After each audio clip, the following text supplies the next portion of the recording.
Hi అండి, welcome to our channel. Super star Mahesh Babu గారి హీరోగా దర్శకధీరుడు ఎస్ఎస్ రాజమౌళి దర్శకత్వంలో తెరకెక్కుతున్నటువంటి తాజా పాన్ ఇండియన్ మించి pan world globe trotting action adventure cinema Varanasi.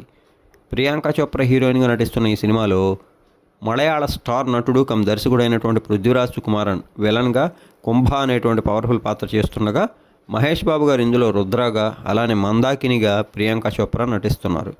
ఈ సినిమా టైం ట్రావెల్తో పాటు ఫ్యాంటసీ, అడ్వెంచర్, యాక్షన్ డ్రామాల కలయికగా ఎంతో భారీ స్థాయిలో దాదాపుగా 1400 కోట్లకు పైగా భారీ వ్యయంతో భారతీయ సినీ చరిత్రలోనే అత్యధిక వ్యయంతో అయితే నిర్మితమవుతోంది.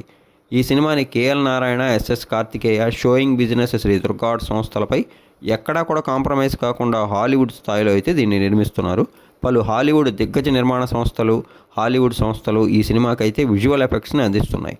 ఇటీవల వారణాసి నుంచి రిలీజ్ అయినటువంటి అనౌన్స్మెంట్ గ్లిమ్స్ టీజర్ వీడియోకి గ్లోబల్ వైడ్గా అన్ని భాషల ప్రేక్షకాభిమానులు ముందుంచి ఏ స్థాయిలో రెస్పాన్స్ అయితే వచ్చిందో మనకు తెలిసిందే. దానితో ఒక్కసారిగా వారణాసిపై అంచనాలు అందరిలో కూడా తారాస్థాయికి చేరాయి. ఇండియాలోని బిగ్గెస్ట్ ఫోర్సెస్ అయిన సూపర్ స్టార్ మహేష్ బాబు, అలానే దర్శకధీరుడు ఎస్ఎస్ రాజమౌళిల తొలి కలయికలో వస్తున్న సినిమా కావడంతో ఇప్పటికే ఈ సినిమాకు సంబంధించిన ప్రీ రిలీజ్ బిజినెస్పై కూడా ఎంతో ఉత్సాహం నెలకొని ఉంది.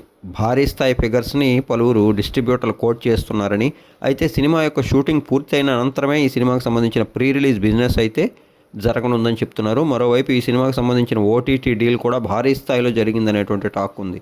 ఓవరాల్గా వారణాసి రిలీజ్ అనంతరం వచ్చే ఏడాది ఏప్రిల్ 7న విడుదల తర్వాత ప్రపంచవ్యాప్తంగా బాక్సాఫీస్ను షేక్ చేసి భారతీయ సినీ చరిత్రని మరొక ఉన్నత స్థాయికి తీసుకెళ్లి టాలీవుడ్ ఖ్యాతిని హాలీవుడ్లో చాటడం ఖాయం.